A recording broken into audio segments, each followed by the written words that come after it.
Not yet. Oh! Yay! Thank you. Oh, Hello to yes, the YouTube. beautiful people. I'm going to ask you to stop making your celebratory noise so I can welcome everyone. Yes, and I love you both. Not yet. Hello, and welcome to volume 143 of the Playground Experiment. Yay! My name is Erin Mohan, and I am currently in New York City on the ancestral land of the Lenape people. Tonight we have artists participating from a range of places all over the country, and you can see several of them right now holding up the names of the indigenous peoples whose ancestral lands they currently are on. We at the PGE acknowledge that wherever we are in this country, we are occupying stolen land, and we honor and respect the indigenous people that once lived here, as well as the indigenous people who continue to live here and contribute to our society. We at the PGE strive to be an inclusive organization for all theater artists. And with that, I'd like to invite everyone else who is participating tonight to turn on their cameras, say hello, wave hello, and please welcome to this virtual stage our founder and artistic director, whose name is not at the PGE on Venmo, but Mike Lesser. Yay, Mike! Welcome, everyone. Welcome. Thank you, Erin. Thank you, artists. And welcome to virtual volume 143, as Erin had said, which means we've done 142 of these prior, not all virtual, obviously. And what that means is, for those of you that are finding us for the first time, or friends of friends of friends of friends who are looking at this, our virtual volumes is our flagship program where 6 writers are going to bring in works of in process, meaning it is not completed, it is not done, it is not ready for review, it is work that they need to hear. And what better people to hear it from than the brilliant PGE casting pool of brilliant artists from across the country, which one wonderful thing that has happened in this last year and a half is we have opened up the doors of PGE, and we're no longer just a New York City little teeny company, but we are now a global company. I don't believe we have anybody global today, but we do have people from both coasts participating with us tonight. So we want to welcome them all and welcome you all as well to tonight's presentation of work in process.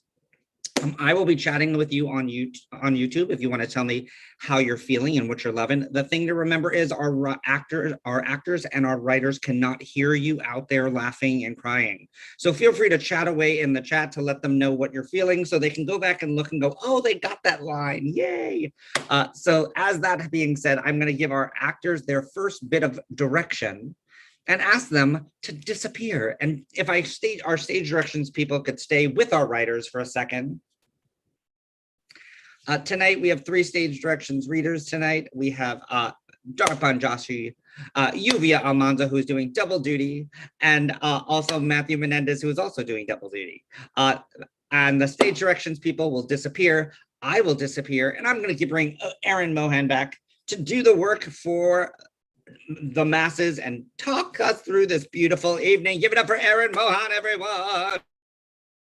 Yay! I remembered to mute. I forget to do that a lot. So you are all in for a treat. These gorgeous faces you see before you are not just beautiful faces. They are also immensely talented writers who have brought in some really awesome stuff for you to see tonight. Yes! Oh, look at the talent. You can feel it radiating off of them. I'm so excited. Not only that, they are just beautiful humans all around. So yay! I'm so excited for you. I'm going to ask 5 of you to disappear. And Marisol Medina is going to stay, and she is going to introduce her amazing cast. Marisol is not only an incredibly talented writer, but also an incredibly talented actor who I've had the privilege of working with. So I'm super excited to see her piece tonight. La Hotel? Yes? No? Maybe so? L'Hotel. L'Hotel. Yes. You can tell I took Latin in high school, so we didn't have to speak that. So if you are an actor in Marisol's piece, I'm going to summon you from the depths of Zoom to come forth and share your brilliance. And Marisol, I will turn it over to you to introduce your actors and your piece. Cool. Thank you so much, Erin. Let's see. All right. So hi, everyone. So my play is L'Hotel. It's 3-act piece, and there's only 3 actors, 3 languages. So just get ready for that. And let's see. So we've got playing the part of Eileen is Daniela. Is it Tom? You know, I never knew how to say her Tom last or name. Tome, but usually I Ooh. say Tome. So what I I like answered Tome. everyone. Perfect. And then Danish. And then your last name. Go for it. Faruqi. Faruqi. Awesome. And then, so he's going to be playing Bellboy / Salim. It's one character, but he starts off as Bellboy and you find out his name's Salim later. And then the part of Mom is being played by Adriana Sananes. Yeah, say hi. Hi, I had to unmute myself. Oh, perfect. We need to do that. So yeah, and just so everybody knows, we're just going to be reading through two different scenes. The first one is right at the top of the play. So you'll find out the setting and all that. And then, so that's just like a few pages. And then we're going to skip way ahead to Act 2. Well, I might as well tell you now, there's a terrorist attack that happened. So, so first we'll go through the first part, and then actually I'll jump in between scenes to catch up like where we are. All right. So take it away, crew. And who's your stage directions person? Oh, we've got, it's Arpan Joshi is on stage directions. Thank you.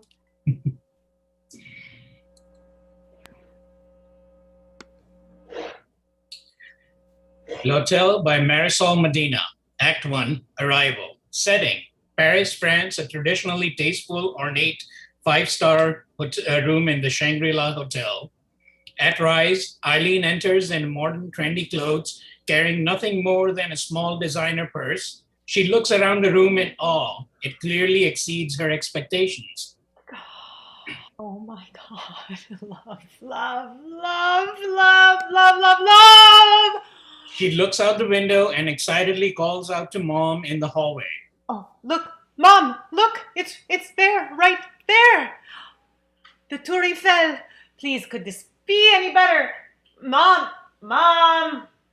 Mom enters juggling a small overstuffed purse, a sweater, a hotel lobby tourism pamphlet, an half-empty bottle of water, an oversized suitcase and rosary beads while thoughtlessly rattling off her everyday prayers in Spanish like a laundry list for everyone to hear. Dios te salve María, llena eres de gracia, el Señor es contigo. Dios te salve María. Mom, stop for a moment. Look at this room. Ese taxi driver gave us a look. I have to pray. Dios te salve María. You can get back to praying after you take a look and feel this bedspread. Woo, how are we ever going to leave? Eileen checks out the bathroom. Even the bathroom has a great view. El del taxi looked at me like he knew we were Christian. Well, considering that like 95% of people here are Christian, I'd say it was a good guess. Are you not going to come in here? The tub alone is reason enough to be in here. No. He knew the difference between me and those other Cristianos. Eileen re-enters the room. I'm sure it was nothing. Not to a Muslim. Don't start with that. Please. Finds a welcome sheet, changes subject. Here, look, they have a spa. Maybe we can get some massages. You love massages. If I die today. This is a vacation. This Espera. is a vacation. Espera, esto es muy importante. If I die today, Papi knows where the will is. You will get the home because you know how to sell things. And then you and your sister and your brother can split the money, the house, the insurance. To do whatever we want. Yes, I know. Thank you for reminding me every time you leave the house for more than 2 hours, but I think you'll be fine. They don't have terrorist attacks here every day. Y next week is cuando they killed your little brother. That had nothing to do with terrorists. No, but it's the 25th anniversary of when he was killed. If you forgot, I understand. I didn't forget. I never forget. I tried to get different dates for this trip, but it was... Good. Bueno.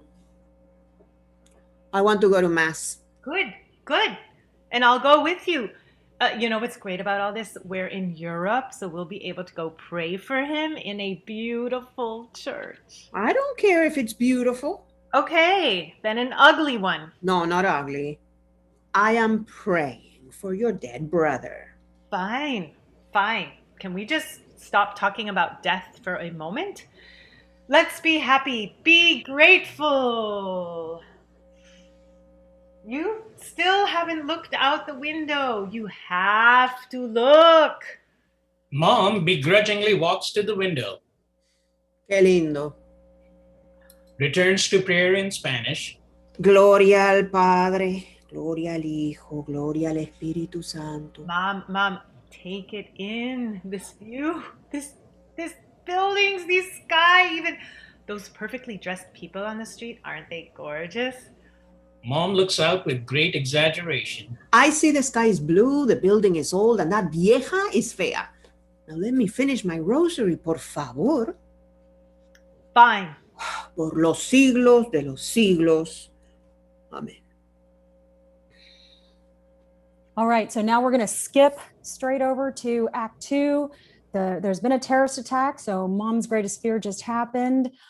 In the process, while they're trapped in their room, a bellboy has come in to kind of help them, give them water and let them know, like, hey, everything's okay. The bellboy ends up staying, and the mom ends up like, there's dance lessons. They've been dancing for a bit, just finally trying to have a good time in the midst of all this craziness, sort of an unexpected friendship between them. Anyways, the mom, though, has now crashed out because she's been super tired. And Eileen and Salim, or I'm sorry, the bellboy, they've been dancing this whole time. And I think we're actually skipping. Oh no, we skipped ahead. Sorry. So check this out. So anyways, they go ahead and they've been, so they danced and there's been like some chat between them, some tension. And I think that's where we at. I can't remember now because we had to skip ahead. They either kissed. I think they already kissed. I think they kissed. Yes, she kissed him. He wasn't expecting it. She didn't expect it either. And that's where we are.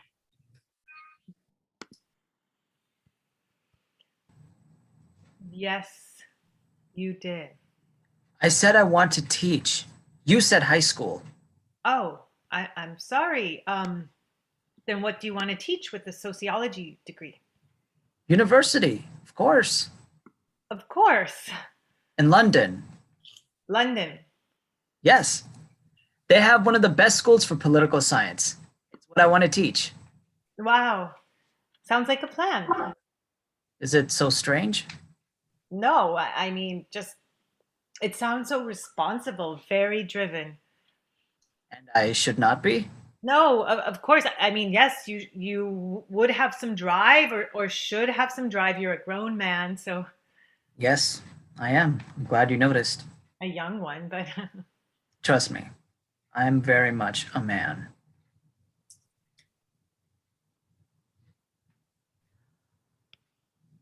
Bellboy stands his ground and refuses to look away. Eileen mistakes the look for a sexy and goes in to kiss him. Bellboy immediately recoils. What was that? Did I come on too fast, or are you just not at all attracted to me? No, you're an attractive woman. I don't care about attractive. I said attracted. But I was not trying to. I thought you were. I did not mean to. Ha! If I were younger, I'd be apologizing right now. Don't apologize. No, okay, I'm not. I'm pretty sure you were coming on to me. No, I was angry. Yes, and you were trying to put me in my place, but then you gave me a look. What look? You're a mother. You mean I'm old? Ah, lad. You are older than me, but I have a girlfriend. You have a husband. You have a girlfriend? Yes, of course. Mom mumbles in her sleep. Right. So now you do? Seems pretty convenient to suddenly have one. I don't remember you bringing her up at any point until now. We were dancing. We were having a good time. How was I to stop to tell your mother, oh, I have a girlfriend? It's crazy. I was not getting romantic with your mother. I was not getting romantic with you. Oh, you weren't getting romantic with me? Oh, I was nice to you. I had fun with you. That does not mean I want to sleep with you. Okay, hold on. Yes, you are attractive.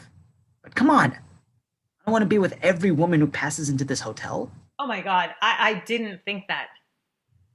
I have a life. A good life. A real life that you don't know. That you don't care about. Is that what you like to say to yourself? Bad on me for not wasting my vacation trying to find out the life history of every bellboy I meet. See? You don't want to know. I asked you about you. And then you decided who I was. Like the French, you see me and you think you know everything about me. To them, I'm a terrorist. Or exotique, someone sexy or dangerous to sleep with for one night. Or here, I'm a servant. I'm something for you to decide if I'm invisible or a part of your fantasy. Oh, please. I could not want to be a professor at a university. No, for you, I'm lucky to have this job. I told you, I thought you said you wanted to teach high school. I didn't. Oh, come on. You didn't care. I care as much as anybody I talk to when I'm having a good time. You don't want to care. It's not sexy for me to have a life. What kind of party trip would it be if you couldn't have one small affair to make you feel good about yourself? I wasn't looking for an affair. Bullshit. Seriously, I'm here with my mother, for Christ's sake. I don't see orgies in our future. Then why did you try to kiss me? I don't know. Because you wanted me. No, that's not it. You wanted me to kiss you back. I You don't want to believe that you could be part of. You don't want to believe that you could be that kind of woman, that kind of wife, that kind of mother. No, that's not. You don't want to admit who you are. What the fuck am I supposed to say? How am I supposed to admit anything when I don't even know who I am? I don't even know why the fuck I just did that. I just did it. It felt good. Bullshit. Bullshit. No, you know what? It felt good. I wanted to kiss you. Okay? You're right. I wanted that. Do you know how hard that is for me to say that? I didn't even know I wanted to feel good anymore. Like that's something for everybody else to experience, to enjoy, but I can't. I have to be a good mother, a good wife, a good daughter. I can't do that and just take what I want, to enjoy what I want. I can't even think or admit to what I want because it could hurt someone else. But in the end, it hurts me because I can't really be me. I can't do what I want to make me happy. God, I'm sorry. I'm sure you didn't need to hear all that. It's okay. It's so fucking cliche. No. You're fine. Yeah, right. Wife, mother thinks of everyone but herself. Finally, one day she goes to Paris and lets loose. And has an affair with a young, good-looking French man. See, I am a midlife fucking cliche. It was nice though. Exciting, even for half a second. Just kissing a stranger. Even the rejection, I haven't had that in a while. Kind of fun in a weird way. I mean, at my age, you no longer get to worry about whether a guy might think you're cute or not. You're just worried about answering, so what do you do for a living? After 40, people can sniff out those of us who don't have our shit together, and they stay far away. You must have your shit together to pay for this hotel. But I can't. Not really. I got laid off from my new job. Then your husband can. He can't either. It's all on credit. But I promised myself years ago that if I ever got a really good job, I would take my mom and I to Paris, to Paris. So then when I lost the job, it's stupid. No, what? I kept the trip because I didn't want to let it go. I was tired of waiting for a good excuse to do something I always wanted to do. And I wanted to make my mom happy. See her proud of me for once. I must sound like such an idiot. You do not sound like an idiot. You had a dream and wanted to see it come to life. My grandmother says dreams are little wants. They tell us what we want to be and how we want to be seen. Makes me sound like an insecure kid. No, but you care. So what? You need other people. We all do. We connect for love, sex, work. Why not this as well? Because I'm a grown woman and shouldn't care what anyone thinks. You said should. No shoulds. Say it. You need other people. Why do you think we look for family, friends, places we like with people like us? They're mirrors. Before you go out with your friends or to work, you don't brush your hair, put on makeup, and that's it. Leave. You need to know that you look the way you want to look. It's the same in life. We need to know who we are, who we want to be. And for this, we look for mirrors. You are my mirror. How you see me tells me who I am. I hate how people here at L'Hotel see me. I'm no one. I'm invisible, a machine for bags or another terrorist. Or worse, someone who looks foreign enough to fuck. They don't even care if they find me attractive. Their friends won't know. I'll just be a dark stranger in their life romance novel. They don't want to believe I'm just another French guy. I'm so French, not even my own mother from another country can understand who I am. But I know how to make these mirrors see who I want them to see. I tell them my dreams. I tell them I want to be a professor in a university. Oh, they change. I see interest. I see understanding. I see importance. I see myself as I am and wish to be. Should I feel ashamed to say that I need that? No, because it is the truth. I'm so sorry. For what? I did that to you. I didn't recognize you. It's okay. No, but I get it, all of it, in my own way, of course. At home in the States, I'm too Latina to be seen as just American. Oh, yes. You're Latin American, but no British Americans or European Americans in your country. Yeah. So Latina, I get the hyphen, but Cubans and other Latinos, I'm not Latina enough. I'm too Americana. It's weird being first gen. You're nowhere and a part of no one. It's lonely a lot of times, but strangely enough, it's also kind of freeing. I'm not bound to anyone. And no, I'm not a bellboy, but I'm a mom. No one notices me either. Nobody cares. They just care about the kids. Unless, of course, you're lucky enough to still have a good job title. Otherwise, no one knows what to know you for, admire you for. I've never had that. So you want admirers? I just want to know how I contribute. I just want to know I contribute something. So people know what? Talents. Is that the word? Yeah, talents. That they know what talents I offer. Because in the end, that's who we are, right? That's our core, our talents. It's true. And if our core is seen, we are seen. It makes me feel alive when someone sees me. Really sees me. It's like proof we exist. And that someone cares we exist.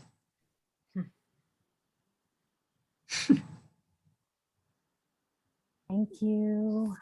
Woo!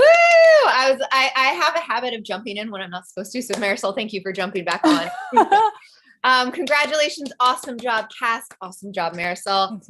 My brain is full of thoughts on identity and being a mirror and all of those beautiful things. Thank you guys for your beautiful performances. Yeah, thanks all. Super, super helpful. Thank you. Ooh, and now I will, through Zoom magic, send you all away and call forth Justin P. Lopez and his amazing cast. Hey, Justin. Oh, I am so excited to see the little flower. You guys are in for a treat because he is amazing. I don't know this piece, but I know Justin is amazing. So I turn it over to you to introduce this fabulous cast that has appeared before us. Sure. Well, in terms of the piece, I'll just say that this piece is exploring the question of how an event can impact people and set them on to opposing courses. And in particular, an event in childhood, how you can have one really significant event put people onto opposite life tracks. So I'll let the cast introduce themselves, starting with Tony, John, and then Kat. Hi, I'm Eric Mead. Pronouns are he, him. I'm playing Tony. Hi, I'm Zaya Colia. My pronouns are he, him, and I'm playing John. Hi, Yuvi Almanza, she, her, and I'm playing Kat. And we've got Darpan Joshi on stage directions. All right, take it away. The Little Flower by Justin P. Lopez. School, a small office or vestibule. Construction starts next Wednesday on a new roundabout at the intersection of Mill and Lake. John Paul II underwent a tracheotomy this week under the care of. Tune in tomorrow at 8, 7 Central to find out which of your American Idol finalists are safe and who will be. Tony, 14, sits on a wooden bench in the center of the room.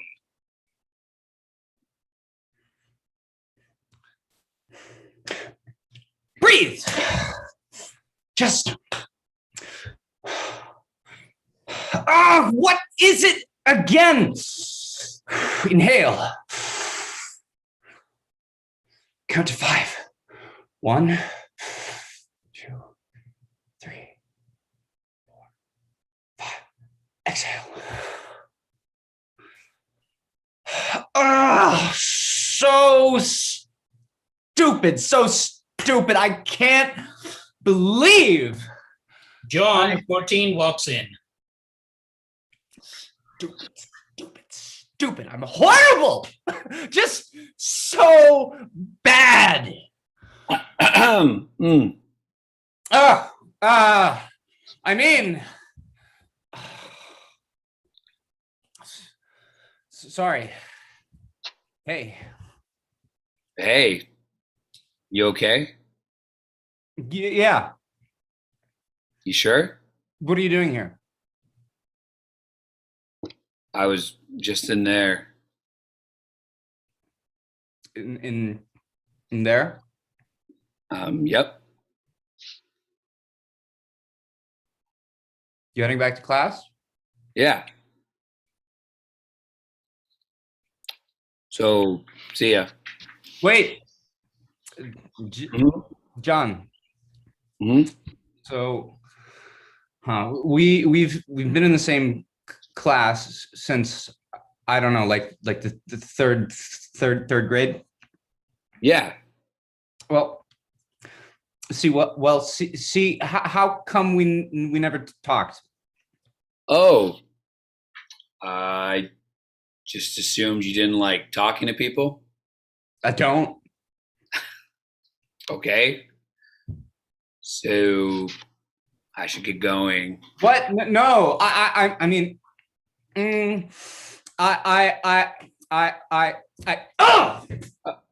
You don't freak out. I'm not freaking out.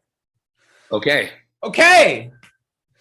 I don't know. Maybe we could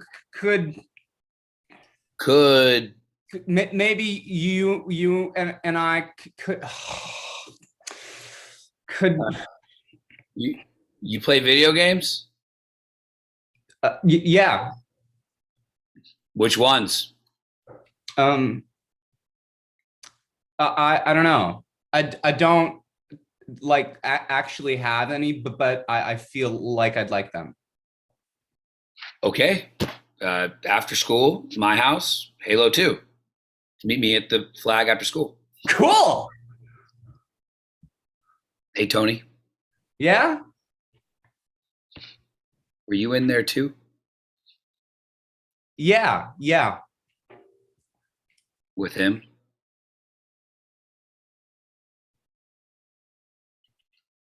Flagpole after school. See you soon. He exits into the hallway, white noise. Octomom Nadia Suleiman was handed a lifetime ban from celebrity boxing. We are urged to broaden support for national diocesan collections. The phenomenon known as Linsanity has taken over the 5 boroughs. An apartment, Tony, now 21, is nothing like his former self. Nina, hi, I got the email. Yeah, no, that's, you didn't mean to send this to me? Oh, that makes sense. Tony, Theo, similar names. So wait, you don't want me to go in for the, great. What's the job? Carlos. Oh, he's a gardener. What? He's a guest star? Yeah, I'm perfect for it. Okay, thank you. Okay, and you need this before the end of the hour, right? I'm on it. Yes! Oh, Ryan Seacrest here, and I'm talking with one of the fastest rising stars in the business, Tony Moreno. Tony, how you doing? Well, I gotta say, it's a dream to be here. Actually, my family and I, well, we're all big fans of yours, Ryan. Do you mind if we take a selfie? You're kidding me? Dude, I was gonna ask you if you wanted to be friends. Okay, Tony, knock it off. Be serious. The phone rings. Nina? Oh, the Carlos job was for somebody else too. Wait, but he's not. His grandpa was part Spanish. Oh no, that makes sense. Right. Oh, okay. Yeah, I'm up for anything. They want me to be a dishwasher? Okay, I can make that work. An extra.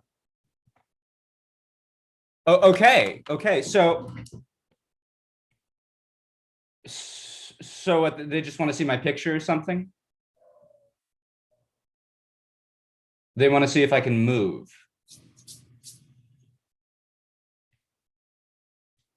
He hangs up the phone. The white noise becomes No Me Platiques Más, sung by Lucha Gatica for just a moment. John, now 21, walks in. He's also nothing like his younger self. He carries 2 coffees and a couple bagels, but nearly spills it all. Fuck! Sorry, I'm sorry. Oh, it's cool. Your hands? Yeah, it just keeps getting worse. Sorry, man. Hey, so I gotta record a quick audition. Then you, me, Halo 4 baby. Yeah, I'm not really in the mood. Oh, come on. I bought this a week ago. We still haven't even opened it. I said no. Okay. Why are you always making me do shit that I don't want to do? Whoa, John, it's okay, man. Just what? Breathe? Well, yeah. Record your fucking audition. Come on, man. Relax. No, you relax. Why am I the only one of us who's like this, huh? You can go on your goddamned auditions and have coffee dates and hook up with random guys. I mean, shit. Do you have a problem with me doing those things? Tony, you're fine. How are you fine? You know the last time I even talked to a girl, let alone went on a date with one? I can't even go to the coffee shop without freaking the fuck out. Johnny. What? What happened at the coffee shop? I don't know, man. This crazy lady and her kid. What'd she do? She sped her way in front of me without even noticing she cut me off, and then just literally stops dead in her tracks and looks at her phone. Like, are you fucking kidding me? So what did you do? Nothing. I was just gonna let it slide, but she looks at me and sees that I'm pissed and she says this to her son. Sorry, sweetie. This man has no patience. Uh-oh. So I said, get your head out of your ass and say it to my face. Maybe get your white privileged ass out of the middle of the aisle, you racist bitch. Come on, Johnny, in front of her son? It was her fault. I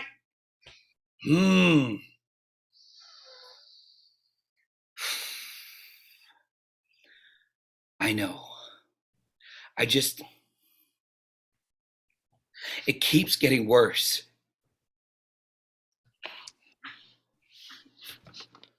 Well, you just started meeting with Larry weekly now. Maybe it'll start to get better.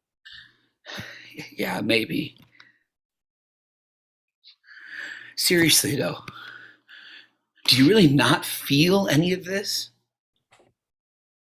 We all process in different ways. How is what you're doing processing? Hey, I've done my fair share of therapy, you know that. But going after them is... Suing them is a whole different story. Do you not realize what will happen when this goes public? If people find out it's us? It's an anonymous suit. There are ways. But look, Johnny, it's hard on me, believe me. But at this point, we just have to just trust the lawyer. You still think we did the right thing by doing this, don't you? I don't know, man. White Noise. Good is Good by Sheryl Crow. Back in time, John's bedroom, he and Tony just lost a co-op game of Halo. I just am no good with these kind of games. It just takes practice. Come over tomorrow. We can try playing on one of those servers. No way. I'm definitely not good enough for that. So, why were you so upset earlier? No, I wasn't. You want to talk about it? I wasn't upset. I was disappointed. Okay. So why were you disappointed? It's nothing. You can tell me. No, it's no. Why not? I literally can't. Okay, why not?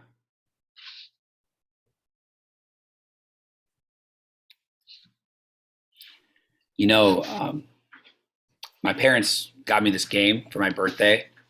It wasn't wrapped or anything. I was just sitting on the kitchen table in the original Electronics Boutique plastic bag. And I think the receipt was even still in the bag. I told my mom and dad it's what I wanted, so I was happy, I guess. You ever get exactly what you asked for and then realize you should have asked for something else? Like for them to actually be here for my birthday instead of at the casino. Maybe for them to just talk to me.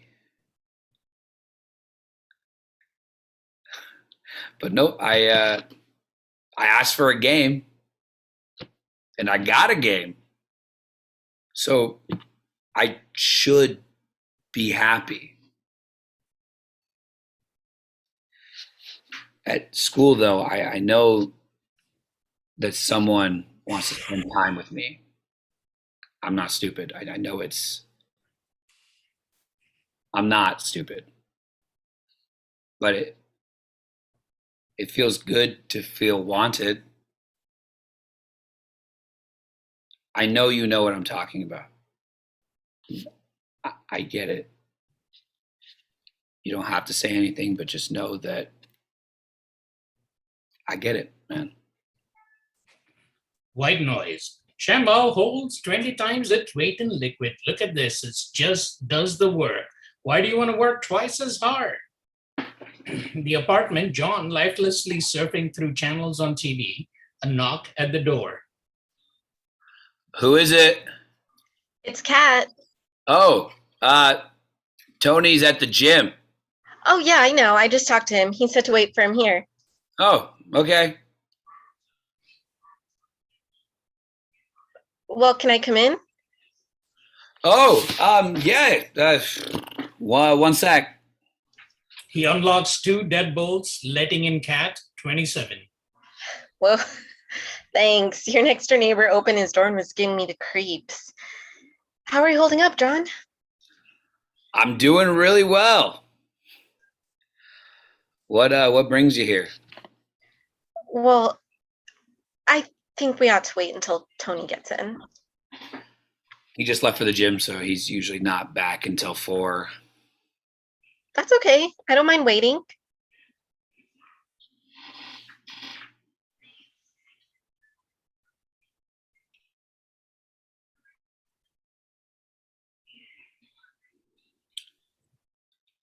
I still haven't finished my statement. Oh, that's okay. It's not about that. It's just that I was talking with the opposing counsel and had a lot of stuff to report. Well, I really should wait until... you can't just bring it up and not say anything. They're offering a small settlement. How small? 5,000 5,000? each. That's nothing to those fucking assholes. I know, believe me. If there was just some corroboration for your stories, it would... Look at my hands. You see them? This is me trying to keep them from shaking. I'm doing a fucking awesome job at that, don't you think? I've been falling apart and you can literally see it. That's your goddamn corroboration. John, I know. What do they want me to do? Draw up a dramatic action shot tableau of every single time it happened? I don't know, but we knew this wasn't going to be easy. You're telling me. I have good memories from St. Therese. What? I mean, when I was there, I loved it. I had a good group of friends. The teachers weren't bad, except for Mr. Bryn. Was he still teaching when you were there? Yes. Anyway, I loved it there. It was nice. Hallelujah for you. What I'm saying is, I was happy. And I had no idea people were going through hell. If I had known, I'd have done anything I could to stop it. Believe me, if people you went to school with knew what happened, then it could give this case some spotlight. No. Some momentum. Absolutely not. Don't you think it's worth... Stop it. That's not happening. Sorry. Fuck. You know what? You told me the news, which means I don't need to be here, so I'm going to go lie down. You could wait here for Tony, but... John? I'm sorry, I can't. John, look. She points to the TV. The white noise solidifies. Today's top story, the Catholic Diocese of Reno is being sued by 2 John Does who claim that Monsignor Roberto Villegas sexually abused them when they were students at St. Therese. John punches the wall as the white noise trails off. End of excerpt. How can that be the end of excerpt, Justin? How are you doing this to me? You rip out all of my emotions and then leave me. Fine. That's my way of saying actors. You guys are phenomenal. Justin, this script is amazing. I can't wait to see the whole of it. Great job, guys. Amazing work, actors. Thank you so much. And I want Darpen to be a commercial person on TV. That voice, oh, so good. You ShamWow. Yeah, better than the ShamWow guy. Thank you guys for your beautiful work and your contributions. I'm going to send you away through Zoom magic. Zoom! And I'm going to call Jay Mohan forward. Jay, whoosh. And you're Jai. I'm sorry, Jai. Oh my goodness. No worries. I know it's Jai, and my brain just went. Boop. You guys are in for a treat because Jai is such a fabulous writer and has an amazing cast. Can Jai's cast come forward, please? Yay! And so I turn it over to you, Jai, and your amazingness. I want to give a brief trigger warning. This excerpt does contain a brief use of the T slur. And yeah, if you guys want to introduce yourselves. Hi, I'm Mac. My pronouns are they, them, or he, him, and I am playing James. Hi, I'm Catherine Oberfeld, and I am playing Beth, and my pronouns are she, her.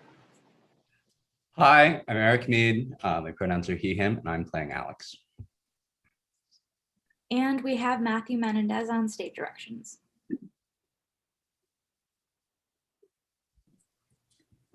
Ace of Swords, excerpt by Jai Mohan. Scene 1. James and Beth sit at Beth's office, a small and warmly lit room. James fidgets with a small crystal, while Beth leans forward looking intently at James while holding a small notebook and pen. Lovely to see you again, James. Ma'am? Oh, please, just call me Beth. We'll be meeting twice a week while you're here. Right. Oh, how have you been settling in over these last few days? I'm all right. I've unpacked all my stuff. Get up to anything fun? I gave Nurse Kelly a tarot card reading yesterday. Oh, yes. I heard about that. Are those tarot cards tattooed on your leg? They are. Yeah. Cool. Yeah.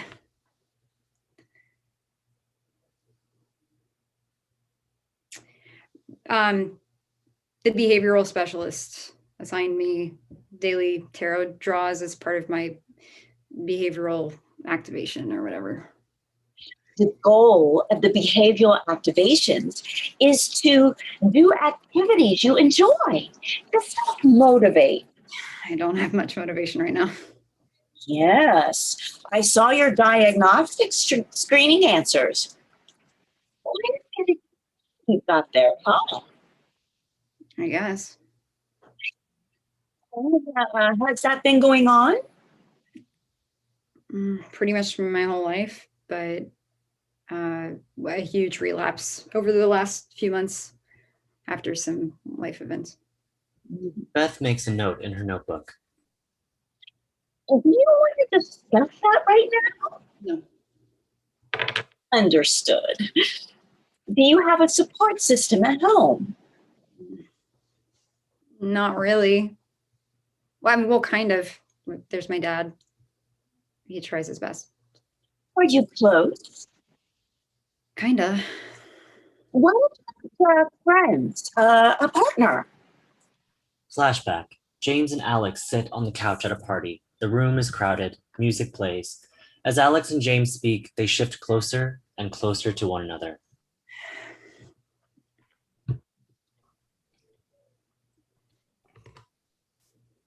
This is really good. Mark knows how to make a drink. Hi, have you tried the sangria? No, but I will next.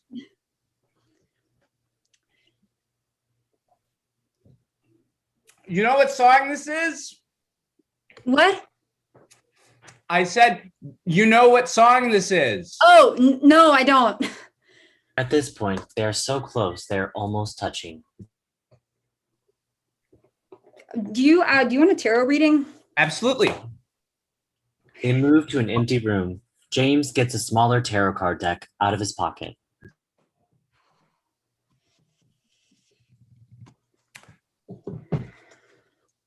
So, how does this work? I wasn't there when you gave one to Mark the other day. You tell me a question for the cards. Any question. It can be as vague or as specific as you like.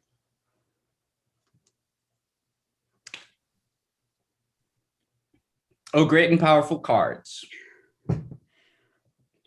I got a question for y'all. There's somebody who I like, and I like him a lot, but I don't know if he likes me back. Can you tell me if he feels the same way about me?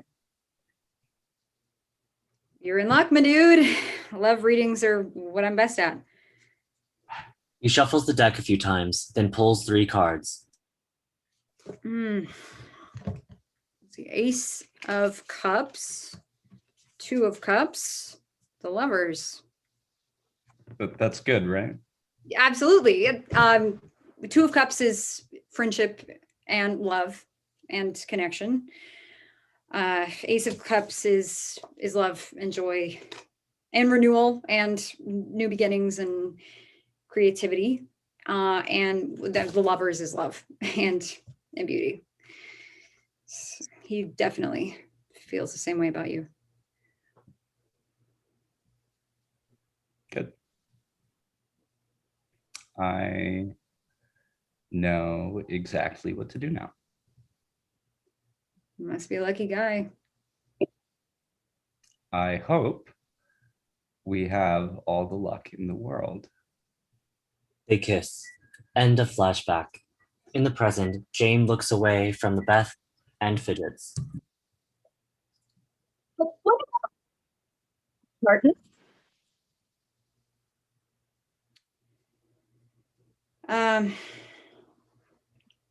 No.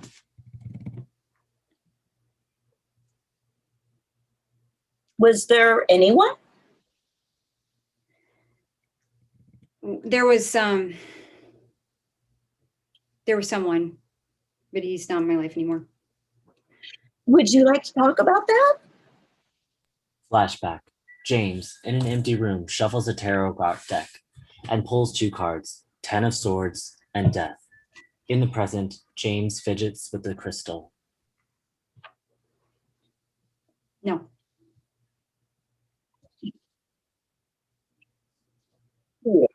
There was a slight altercation with another patient yesterday. Can you tell me what happened in your own words? I introduced myself, said my pronouns, asked hers. She called me a tranny and a freak, said I go to hell. And your response?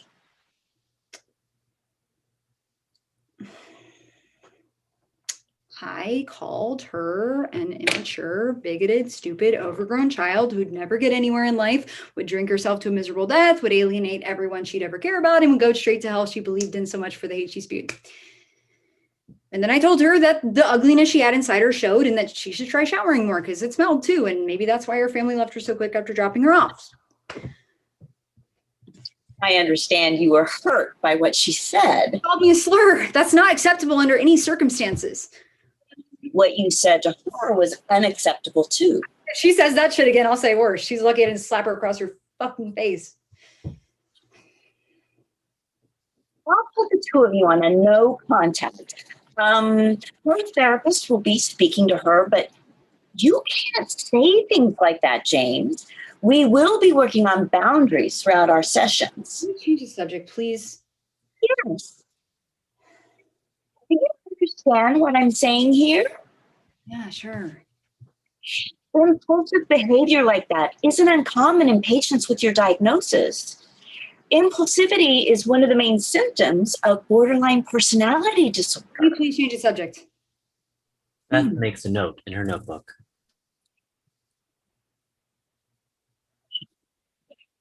What do you want to talk about? I don't know. I'm all unpacked. I took a bunch of diagnostic screenings, met with the shrink. How are you getting along with your roommate? We're getting along. I think We're lucky that we're both trans. We can commiserate over Packers and stuff. What's up, Parker? Fake dick, prosthetic thing. They make cloth ones and silicone ones. You pin them to your underwear. I've sewn my own. It's not that hard, actually. It helps a lot with dysphoria. Sorry. Anyway, what would you like to talk about? What else has been happening?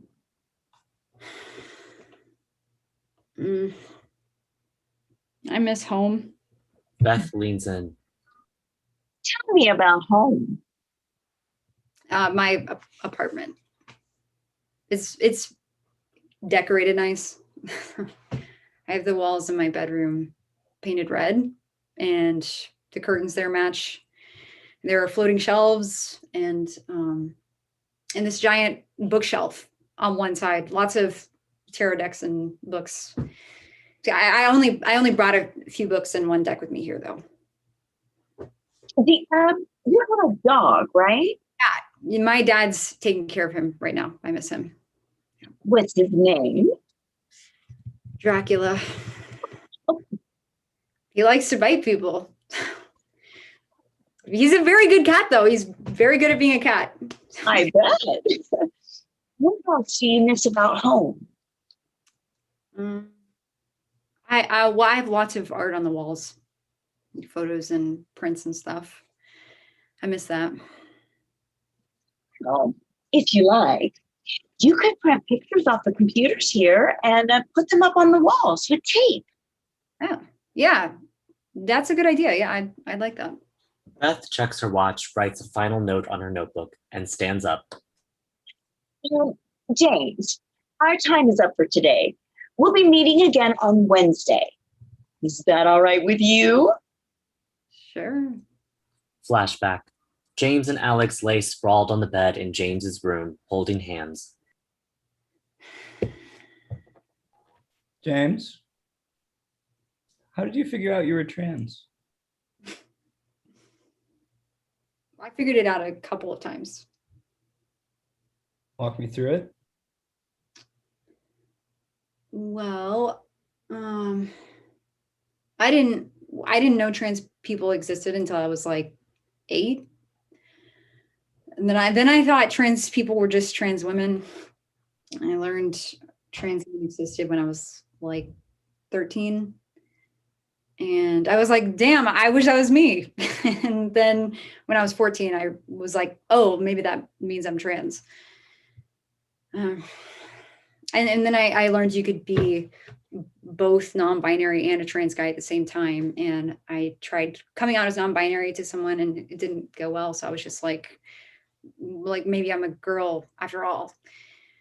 And but then at 17, I was like, I can't imagine growing old as a woman, but I can imagine growing old as non-binary as a man. But then I just acted extra girly to repress it. Valid. Yeah. And it made me want to die all the time. Till at 18, I was like, fuck it. I finally came out.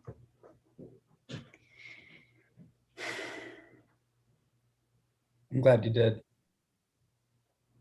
You're hot. Babe. The hottest. Summer itself. 1,000 degrees. Celsius. Give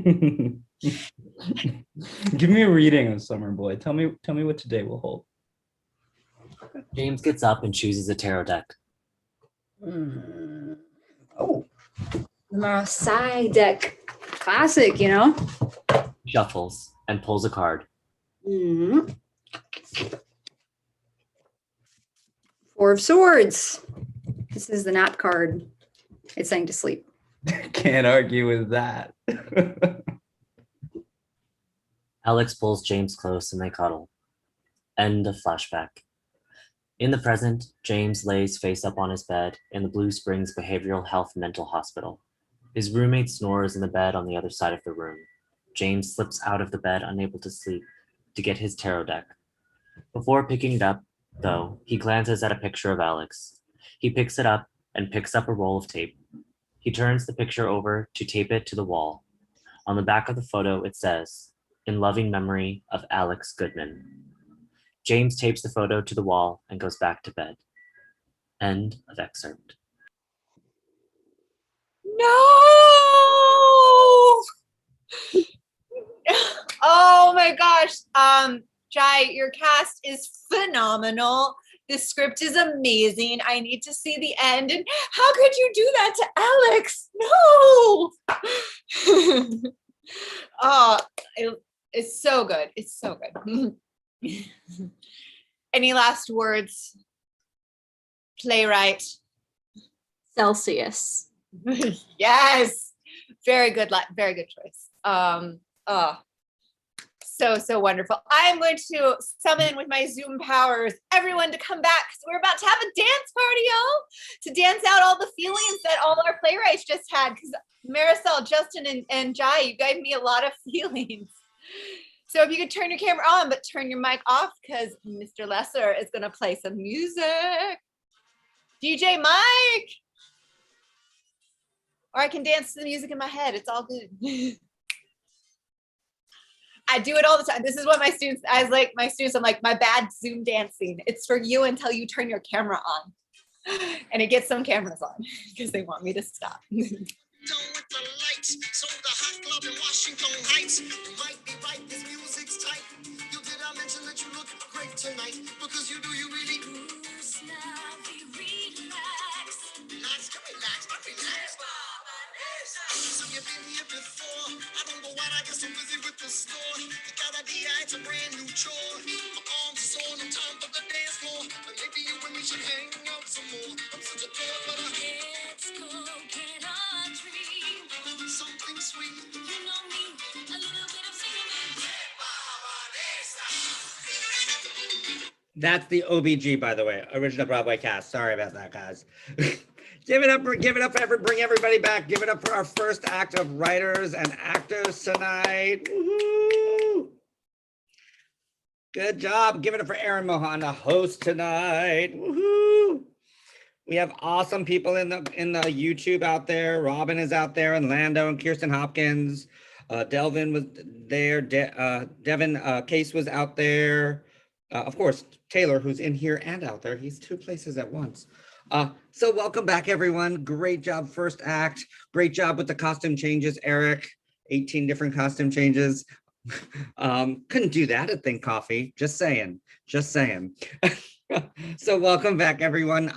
For those of you that are new to the Playground Experiment, upcoming things that we have going on, we have our play dates, which is every Tuesday at noon and Thursdays at 7 p.m. And what those are is if you need an hour to get something done, whatever it is, everything from knitting to darning your socks to writing the great American novel, you can come and join us for that hour and have other people know that you are doing something and getting it done. So feel free to come and join us for that. Also, my name is, if I said this earlier, Mike Lesser. I am the artistic director, not at the PGE on Venmo, but if for some reason you happen to be on Venmo and happen to hit at the PGE and you happen to send us $1,000, we will gladly accept it. So feel free to send us money if you're watching. Feel free to send this video to people that have $1,000 that would like to send us. Feel free, we would like that. Other things to know about up and coming events with the Playground Experiment. Oh, by the way, first of all, everybody just unmute yourself for a second and give yourself just a huge, just give me some noise and make some. Just so we see everybody on the screen. And so here we are. Other things to note that are coming up. We have our required reading, which is on, wow, months have gone past. It's 2020, right? No, our required reading number 16, number Sweet 16. It is our 16th one. We have 3 plays that were just selected, and that will be on June 26th. And I know you're saying, what's required reading? I've only seen volumes. I have no idea what this is. Required reading is the second step of our development process, volumes being step one, meaning people are bringing in work. And required reading, we chose actually 3 plays this time, where they get they bring us the draft that they currently have, and then anybody, or up to 15 people, that would like to read those plays and then give some feedback can join us on June 26th for a feedback session with a questionnaire. And then those writers have about 30 days to do rewrites of the play. To do a first table read, which is our First Reads Festival. The 3 plays that were selected this go around, we have The Mesquite Tree by David Davila, which David has been writing for the last 8 years with the Playground Experiment. Not 8, but he's been writing it for a while with the Playground Experiment. And then we have Honeybees with Kirsten Hopkins, who's out on YouTube. Hi, Kirsten. Join us. And then we have the amazing Every Woman Needs a Job, which is a collision of the Book of Job and Every Man by Pete Casanave. So those are the 3 plays that you can read. You can sign up right now. We have a bunch of people actually in this room right now who have participated in a required reading First Reads as writers. We have 1, 2, 3, 4. Wait, 1, 2, 3, 4. Don't look away, Eric. You're one of them. I think 4 or 5 people are in this room alone that have participated. Erin, tell us a little bit about your required reading experience, just to get people why they should read it. Oh, you should read it because 1, it's really exciting to get to read new plays and read really good plays. I love participating on both ends because it's fun to read new work and it's fun to have your work read / absolutely terrifying to have your work read by new people. It's true. You're like, here's my baby, be nice with it, stranger. But it's really a valuable experience as a writer because you get to hear all different points of view and you learn like, cool, this is what I like. And oh, you missed the point, which means I didn't put the point in there, right? And so now I have to fix it. It's just a really lovely and nerve-wracking experience. And those 3 beautiful humans that Mike said, David, Kirsten, and Pete, are fabulous writers. You are in for a treat if you read their work. And it is David Davila's birthday today. So it is David Davila's birthday. So when you send him some love today. Happy birthday, David. Other thing to know, if you are an actor and you participate in required reading, what sometimes does happen is you do get in the minds of the writers when they start casting for their first reads. And suddenly you then get to act. I know that happened for Natalie in a play and other people that have done it in the past. So come join us for that. That being said, I'm going to disappear and I'm going to ask everybody to disappear except our next writer and our host for Act 2 of Volume 143. Act 2, if you didn't think we could top Act 1, we're not. We're going to equal it because they're all amazing and fabulous. And Natalie is so good. She stayed on. She knows she's next. So I'm going to turn it over to the amazing multi-hyphenate Natalie Nekifaro and her untitled one-woman show. And Natalie's cast, please come forth from the Zoom world. Yay! Thank you. Thank you so much. Speaking of terrifying, I am in the messy middle of creating my show, which means the first draft is a brain dump and I didn't know what that was doing. And now I think I know what I'm doing, but I have to try to make it work. So what you're going to be hearing tonight is a new version of my opening monologue and a different version of our improv scene with viewpoints that I'm putting somewhere else in the show. If you saw the previous version, I would love to hear like what you think of the revisions. And yeah, I'll just introduce my cast. I have the amazing Jasmine Spiess. I have Angela, I don't know your last name, love. It's Sue. It's Sue, Angela Sue, and David Michael Kirby. And then on stage directions, I have Yuvia. I also don't know Yuvia. I don't know your last name. Almanza. Thank you. Thank you so much. All right. So we'll take it away.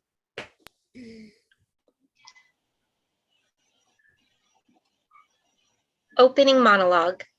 The lights dim to reveal the actress at the microphone stand in a follow spot like a stand-up comedian about to do her act.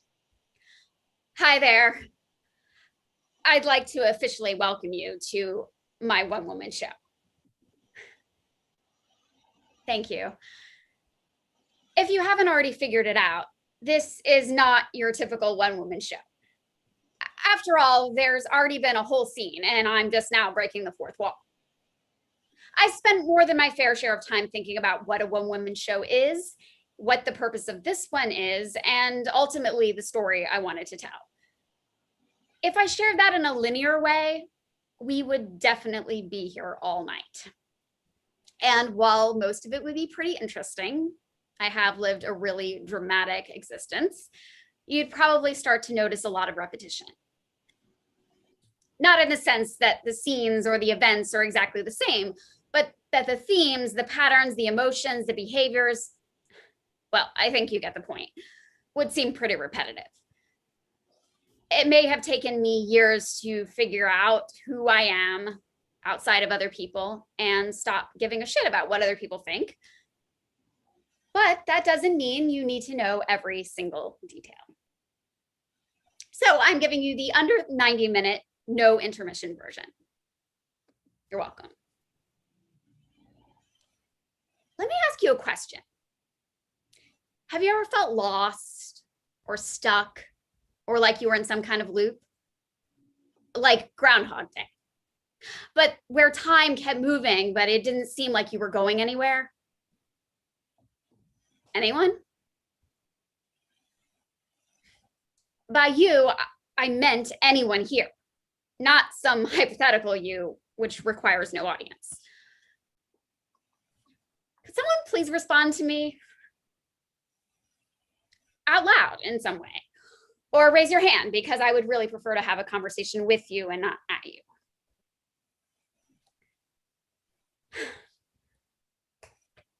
Forgot the question.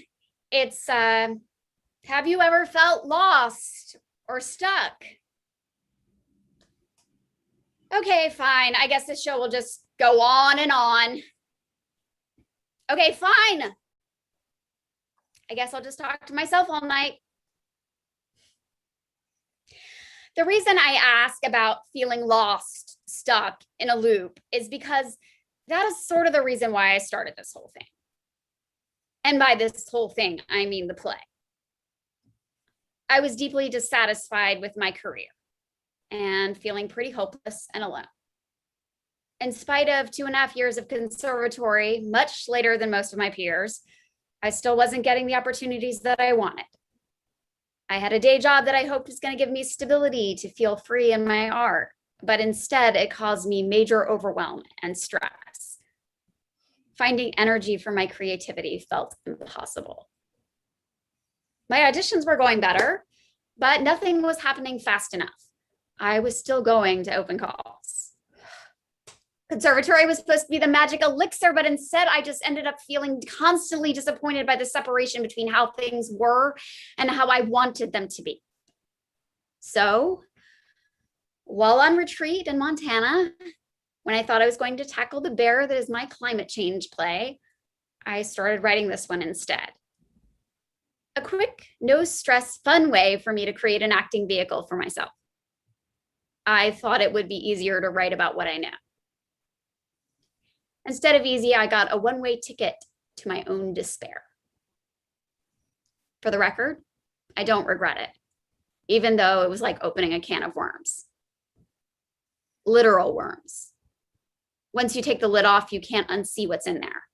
And there were lots of little slimy earthworms holding me back that I had to detangle to get to where I am today. And that's what this show is about. Now, remember how I told you this is not your typical one-woman show? I'm not going to stand here the entire time telling you stories about me by myself at the mic, virtually still with modest blocking, but still basically an extended monologue. I'm also not going to do a stand-up routine, even though I've got the self-deprecating humor down flat. So what's going to happen? You'll just have to wait and see. Blackout. Scene 2, the first rehearsal.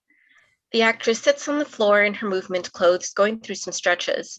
There are 4 scripts on the floor. She stops stretching for a moment and double checks that she has everything she needs. Take a glance at the clock and then resumes her stretching. One by one, the ensemble members enter the room.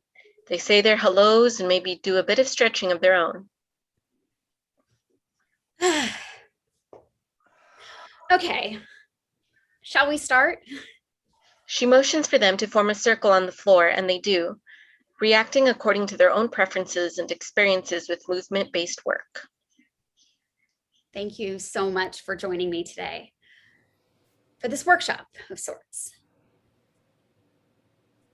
I've never actually done a workshop before or led one, but that's part of the fun.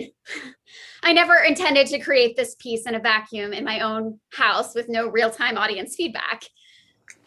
And I always wanted to explore this piece with movement and improv to better inform my script. Sorry, I'm taking way too much time. Jasmine, Angela, David, you've already helped me breathe so much life into this play, and I'm really excited to bring you into this in an even more collaborative way. So let's get to know each other. Okay, yes, I know we already sort of know each other, but what I mean is in relationship to the context of the piece. Will you each share your name and when you first knew you wanted to be an actor? Who wants to go first? She looks around and no one seems overly eager. All right, I'll go first. As you know, I'm Natalie. And interestingly, I wrote in my school days book that I wanted to be an actor when I was like in second grade. But it wasn't really a conscious choice until much later. I started taking acting classes after I started auditioning for musical theater. And when I felt myself fully express my emotions for the first time while speaking, I just knew it was it. I felt complete, like all of me was valuable. I'll go. I'm Jasmine, and for me, it was actually when I auditioned for a children's production of Beauty and the Beast. I was like 12, and I was kind of thinking, oh, I'll go in and I'll be like villager number 12. It'll be all good. And there was this girl named Paliki Caparo. Everyone was talking about her. Oh, she's going to get the lead. So that's why I was like, hey, you know, villager number 8. It's cool. So when I went in, I got the monologue and something about it just really spoke to me. And it's so funny because years later, I could still recite it from memory. And it's like we had to step up to the microphone and I was like, because I love roses. They're lovely to look at. They smell better than any perfume from Paris. Sometimes they grow wild and cost nothing. They give what they have and ask nothing in return except to be appreciated by those who love them. And then I got the call and they cast me as Beauty and the bug bit real hard and here I am and scene. I'll go next. Hi, I'm Angela. I knew I wanted to be an actor when I was 13, and I went on stage and I did my first singing competition. I sang Reflection from Mulan, and we had to use a karaoke track for it. And I was really, really, really nervous, like really nervous, because I was wearing jeans and all the other girls were wearing like prom dresses and their hair was like beautifully curled, and I had no idea. So I got on stage, I handed them my karaoke track. I started singing like this close to the mic because I had no idea like how to use a microphone. And I got to the point, you know, the really loud part where I was just like, I'm 13, right? So I'm just like I'm just going for it. I'm just belting. I couldn't hear the karaoke track anymore. Like 2 giant speakers like at me. I couldn't hear it anymore. So I just stopped in the middle of the stage. I just stopped singing. And then luckily I knew where to pick up towards the end. I could hear the music come back. And yeah, I was terrified. I was so scared. And I don't know. I just kept doing it. And here I am. I'm David. And apparently when I was 2, I saw an opera singer on Mr. Rogers. who I don't remember the name of the opera singer. He was a large black man. That's all I remember my mom saying. And when I saw him, I pointed at the TV and told my mom, that's what I want to do. Again, I don't really remember this, but I remember a moment in the late 70s watching the Tony Awards, and for Best Revival of a Musical was Peter Pan, and I watched Kathy Rigby perform her I'm Flying scene. And watching the joy in the audience's faces and the joy she was experiencing in that moment, I knew in that instant that's what I wanted to do. I had some detours along the way. I ended up being a piano major before I went to voice. So I've done some opera. And at the point where I said, I want to be an actor, I want to go to acting school, my parents decided suddenly that, that's not practical. So I found myself sidetracked in a corporate career for 11 years until I got laid off with a wonderful severance, which allowed me to go to acting conservatory. And I finally got on track to pursue my dream. And here I am. Oh my God. I love your stories. It just reminds me of how magical theater is. And, the way it can really light us up to tell stories. So what a great way to start. So let's get on our feet. So have you all done viewpoints or some kind of movement improvisation before? Yeah, it's been a while, but yeah. All right, well, I will walk you through it and you can speak up if anything feels confusing, okay? What if we need a break?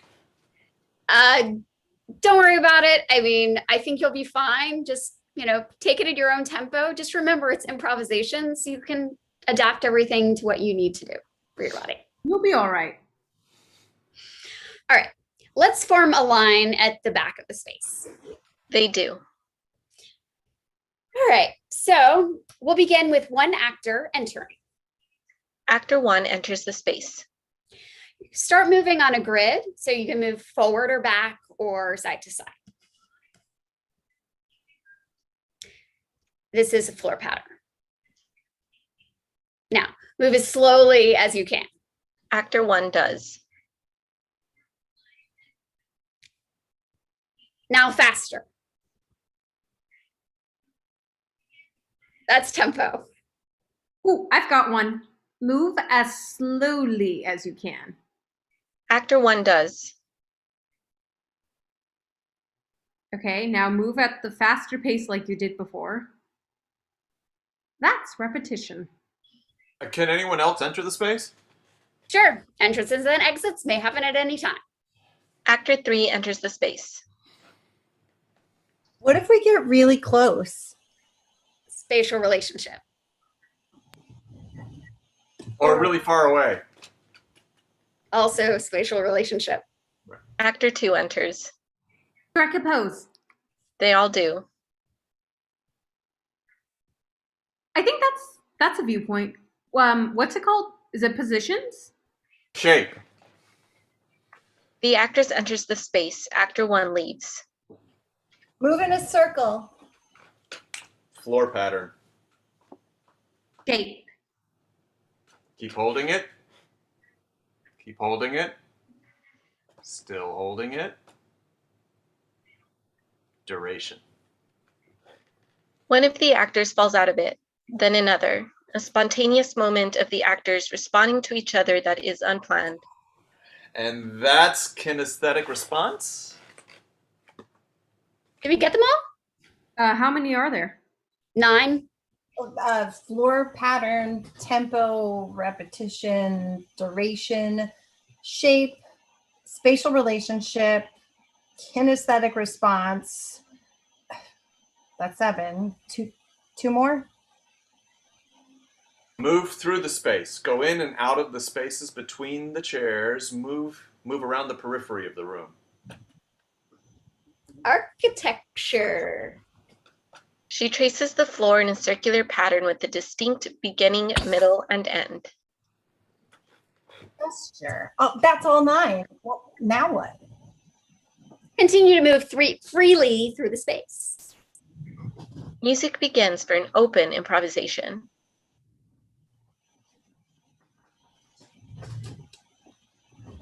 Be aware of all 9 viewpoints. But not at the same time. They are always present. Always allow your curiosity to guide your focus. They move beautifully and unexpectedly in the space for about a minute, and then Using monologues you've created, begin to speak at any time. as the ensemble moves, these lines may tumble out all at once, one on top of the other at times, and sometimes there may be long stretches of vocal silence. I always feel like such a giant.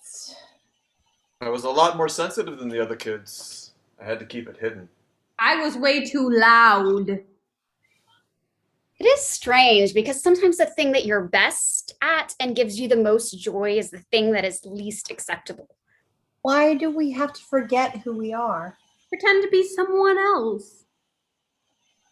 For many other people, Before we can find our way back to our own truth. characters aren't anyone different from ourselves. They're just pieces of ourselves, expressed more fully. More truthfully. More carefully. More chaotically. Why am I obsessed with telling and exploring my own story over and over? Maybe it's because it's the only one I know. Or I think I know. If I can never really know and understand myself, Then maybe I can come to know and understand others. With all their gifts. and all their flaws. And all the spaces in between. It is time to stop apologizing. I own who I am. Who I am. The ensemble has a powerful moment when they recognize the way the last piece of the monologue has landed. They continue to move.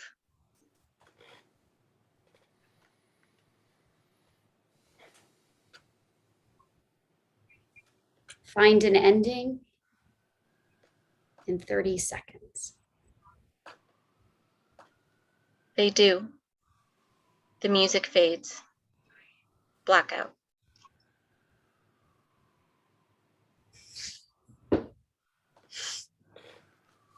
That I never want to interrupt a moment. So was that the yay? That was the end. That was the end. Okay. I'm like, is it? Because I have interrupted before. So yay! Congratulations! The moments of everyone falling in love with theater. I was like, yes, I feel that. The Tonys, how they bring it to everyone. And Mr. Rogers, always love me some good. But yes, and yeah, I'm jealous of people knowing who they are. So I'm still figuring it out. So yay! Yeah, I have to give my actors extra props because I was like, put yourself in this because I haven't really crafted those little monologues and they really brought it. So I really have to give them props for all of that. Beautiful and beautiful Zoomography all. My chair on wheels. Yeah, I know. I love the chair on wheels. I was like, oh, you're on the grid. You're on the grid on wheels. Yes. Great work. Thank you, Natalie, for sharing yourself and your piece with us. Thank you, actors. Big kisses. And I'm going to send you away through Zoom magic and bring on Courtney and their cast. Courtney Sayo. Did I get it right? You did. Thank you. Yay! I'm constantly trying to say names correctly, and please, I always appreciate it if anyone corrects me. So, yay! I'm so excited to see your piece, Revolution, and your actors, and I turn it over to you. Sweet. Thank you. Hi. So this is Revolution. It is a play that I've been working on for many years. It takes place during the 2011-2013 Egyptian protests, and then specifically 2013, the Rabaa Square massacre that happened. The scene that we're seeing is like the beginning of the play, so it won't get to that probably, but just for context. And my lovely actors, if you want to introduce yourselves. I'm John Rachapo. I'll be playing Joseph. I'm Anjali Khurana. I'll be playing Masika. And I have Darpan Joshi on stage directions. Yes, you do. All right. Take it away. Revolution, 2 stories with the same ending by Courtney Sile. Act 1, a recounting of 2 stories with the same ending. Masika gets out of bed, takes some time to collect herself before addressing the audience. She folds the piece of paper and places it close to her heart. When I was a little girl, my parents would always tell me to stay away from the river. I never saw harm in waters that looked so calm, but they knew the real danger lies beneath the surface, or into what we can't see. I would ignore their warnings and skip rocks until sunset, watching the water ripple, disturbing the glass-like surface every few minutes with a new stone. I never saw the storm come in. A farmer nearby tried to call my name, but I couldn't hear him. I watched as rain fell on the surface, as the wind whipped it against the shores. Before I knew what was happening, a large wave had pulled me under, filling my lungs with its murky slime. I was scared, more scared than I had ever been in my life. But my father pulled me free, hugging me tightly to his chest as I coughed up the water. It was the first time I encountered death. During the last couple of sentences, Joseph walks on stage. They're almost speaking to each other, almost like we have arrived in the middle of a fight. I never imagined what could have happened to me over there. No one is ever prepared for life, what life might throw at them. I never thought I would be living through a massacre. No, just experiencing it from someone else's lens. It's harder to know what to write about when you haven't encountered death, looked him in the eyes and heard the screams that he orchestrates. It's hard to know how to write these things when I'm saying it was me there in the streets, but it was actually someone else, someone stronger than me. These memories I can't avoid, these words I have trouble saying out loud. It's hard to say out loud. As Joseph speaks, the scene is set around him in the hospital. He's handed a broken camera by one of the ensemble. Masika puts on a white jacket. The sounds of a busy hospital filter around him. As Joseph describes the scene, he reenacts the events. I met Masika while on assignment in Egypt in 2011. I was wandering through the streets of Cairo following the protests, seeing where they might lead. It was 2 blocks from Mirba Square, the alleyway where I tripped, breaking my camera and my right arm in the process. My translator, Sahur, was with me and quickly rushed me to the nearest hospital. It was busy. Patients coming and going with broken limbs, cuts, injured men and women screaming in the waiting room for someone to come and help. We waited a long time before a nurse called us back. When we were sent down to X-ray, we had to wait another 2 hours before they scanned my arm. They stuck us in another room to wait for the doctor to come in and tell me what I already knew. My right arm was broken, or more specifically, my right radius was fractured. A simple cast and some painkillers was all I needed to ensure a speedy recovery. Masika grabs a clipboard and crosses to Joseph. Hello, Joseph. My name is Dr. Amari. Can you tell me what happened? I was walking down the alleyway near here, tripped, broke my camera, I'm guessing my arm as well. Your x-rays indicate a small fracture in your radius, nothing 6 weeks in a cast can't fix. Are you right-handed? Unfortunately, luckily I use my computer for a living. You are American. The accent? No, your file says you were born in South Carolina, though the accent is also a giveaway. I'm a journalist. I'm just here on assignment. Masika begins to wrap Joseph's arm in a cast. And what have you discovered in your time in Cairo? It's fucked, but that's a biased opinion, I guess. Maybe from an outside perspective, but from in here, all I see is hope. It looked pretty bleak in the waiting room. These people are just grateful to be alive, have a home, have a family to love. Not everyone gets to be so lucky. I don't think having a loving family is going to protect them from the military. Maybe in America, you are allowed to see the world from a pessimist's view. But here, if you can't hold on to hope, then you might as well die in the streets with the feral cats. Can I quote you on that? Sure. She finishes the cast. Joseph looks at her. Can I write a story about you? About the hospital? Maybe I can find some of that hope in here and share it with the world. I'm not so sure about that. The hospital isn't too happy about the news coming in the doors. Just think about it. I know my editors would love to hear a personal side to everything happening here. Joseph hands her a business card. I will give it some thought. Either way, it was nice to meet you. Masika. Joseph, but you knew that already. They try to shake hands, but the cast gets in the way. They laugh and shake with the other hand. The scene begins to dissipate. As Joseph speaks to the audience, a small table and 2 chairs are set. I found excuses to wander by the hospital, hoping to catch her on a cigarette break or just as she was beginning or ending her shift. I pestered her about writing that article every day for a month. I guess my charm eventually worked because she finally agreed. Joey bothered me for a month before I relented and got dinner with him. He was persistent, to say the least, but I didn't see any harm in indulging him just for a night. We sat down for dinner at a small cafe and talked over aromatic coffee. It was late, the summer air was beginning to cool, and the stars were dim under the harsh street lamps. Masika sits. During the last 3 sentences, Joseph sits, pulling out a piece of paper. So, what is this story that you were writing? I want to do a profile on you, on someone who has seen what is happening here firsthand. And what happens to me when this article comes out? It is dangerous to put yourself in the spotlight like that. Isn't it more dangerous to do nothing? We can also keep you anonymous. What is it you want to know? What you do, how you continue to wake up every morning and go to that hospital without knowing that you'll have to see the fear in everyone's faces. I do what I do because I believe in my country, and I've seen more hope in these people's faces than I have ever seen in my own. Did you grow up in Cairo? Just outside the city, my parents had a small farm.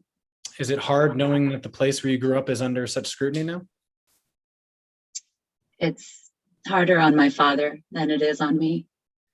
I wanted to move to Europe or America, but he insisted I stay here to finish my schooling.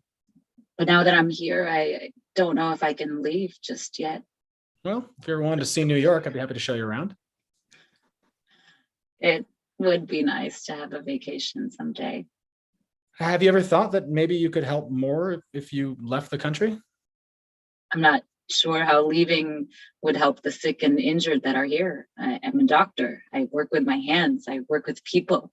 If I left, who would be here to stitch up their wounds or put casts on their broken limbs? Do you still have family in the city? Just my father.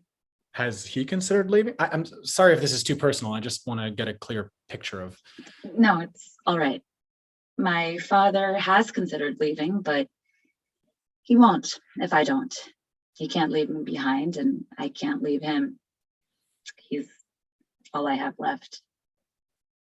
Sorry, I didn't know. What other questions do you have for me? What's your favorite place in the city? That can't possibly be a real question for your article. No, but I'm curious what a busy doctor like yourself likes to do with her time off. I don't get time off. But if you did, what would you do? I shop. I eat at restaurants with my friends. I sit at home and read books and watch TV. I listen to music and dance and sing in the shower. I cook for my father on Sundays and volunteer on Thursdays if I have a day off. In spite of everything, life goes on. Might as well live it while we can. You're a surprisingly profound woman.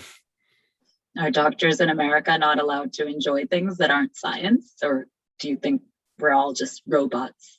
I don't know. I guess I haven't talked to too many doctors in America or Egypt. I want to ask you a question, Joseph. Seems fair. Shoot. Why are you really here in Egypt? And don't say it's for work, because clearly you don't seem to understand your purpose in reporting on a country you seem to think is irredeemable. Well, initially I came for work. This is my first time on assignment somewhere.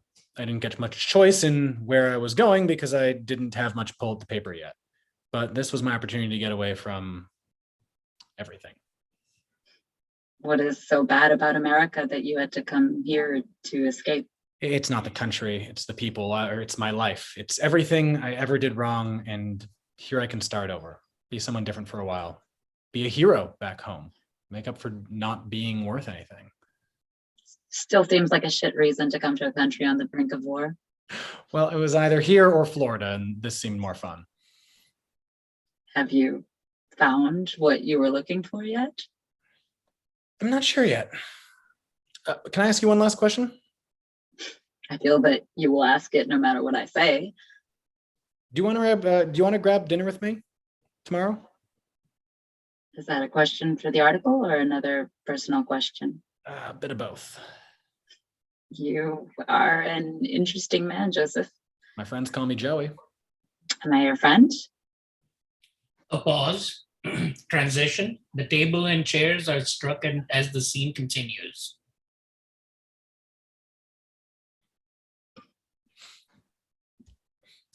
Joey was determined. He asked the right questions, but never seemed to be able to answer any himself. He was more content hiding behind a computer than he was experiencing life in front of him. Still, I allowed myself to grow closer to him, closer than I had allowed myself to be with anyone in a long time. I didn't know. No one could have known. They say that hindsight's always 20/20, and looking back, I would have left Egypt earlier, but Masika. Looking back, I would have left Joseph earlier. I knew he was scared, but I never knew. I didn't know what to do. I never expected having to be strong for the both of us. There are shadows that haunt me every day, shadows that I wish I could extinguish, but no amount of light seems to make them leave. They follow me, even though they aren't my own, and I know who they belong to. I know what they represent. There is blood on my hands, and I don't know whose it is anymore. One can only wash away so much blood before it stains the palms permanently. Ghosts may haunt you, but it takes a steady hand and a strong voice to make them go away. Marry me. It all happened so quickly. Marry me. And how could I say no? Marry me. My father didn't fully approve, but Masika, I'm so happy to have found you, and I know we can be good together. Marry me. I'm not sure why I agreed to marry him. I knew I loved him. I wanted to be with him, but maybe I just got caught up in the moment. Marry me. It's easy to lose myself in him, to forget that the world around me was falling apart. In the hurricane that surrounded me, he was my lifeboat, stable ground for me to stand upon. Marry me. I never knew how fragile that boat was, that the slightest shift to the side would capsize us both into the foamy waters. I took his stoicness for courage when it was just a mask hiding his true fears. Marry me.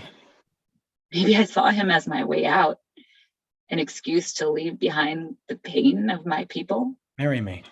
My mother had passed years before, and my father made me promise to take him to America if I ever left. He would look me in the eye and say, I love this country, but I hate what it has done to my spirit. My mother calls me every day asking when she gets to meet you. It broke her heart when I told her. It broke his heart when I told him. We're staying here for now. We're staying here for now. Marry me. Yes. A transition. We rushed into it. Part of me thinks her father was right. I needed to help them. My job required it. I wanted to leave. His reasons were selfish. My reasons were selfish, but it was the best way for me to make us money. Profiting off of others' suffering. I was helping in my own way. He probably thought he was helping. For a while there, it seemed as though everything was going to be fine, that the country would repair itself. There was a lull, and it was in that lull that I wanted us to leave, to be rid of the bad memories and to move to America. I wanted to move back home, but I couldn't tell her. Joseph was adamant that we stay for a while longer. Transition. Masika exits. Joseph is on the phone with the newspaper. He's being fired. More pages are handed to him. I can get you a better story. I just need a few days. Please, this is all I have. You can't just let me go after all these years, after all the time I've spent here for you and your fucking paper, and now you think you can just fire me? Masika enters. Joseph doesn't notice her at first. So that's it. You just expect me to roll over and let you take my stories away? I gave you everything, every photo, word, quote, lead, everything. Joseph turns and notices Masika. He doesn't want her to know. Of course, I apologize. I understand. I will get the assignments in as soon as possible. Who is that? Not just my boss. Is everything okay? Of course. Are you sure? It sounded like you were arguing about He just wants me something. to do a few more stories here. He doesn't think I should go back to New York just yet. I thought he wanted you to go back. We've been packing for weeks. He can't just change his mind like that. We have preparations made, and my father. I know. I know. I tried to talk him out of it, but he was very insistent that his best journalists stay just a few months longer in Cairo. Is that okay? Of course. What's a few more months? End of scene. Again, ripping me out and not giving me more. I just want more. So Courtney, you just have to do it with these fabulous actors and just keep going. The overlapping monologues, genius, genius. Any last final words for the playwright? If you want to see the whole thing, it's happening at the Tank Theater in October. So I'm going to work hard on rewrites. So come see it in October. Awesome. Yes, yes, yes. Post lots about, yes. That's so exciting. Live theater again, folks. And the Tank is amazing. Yes. All right.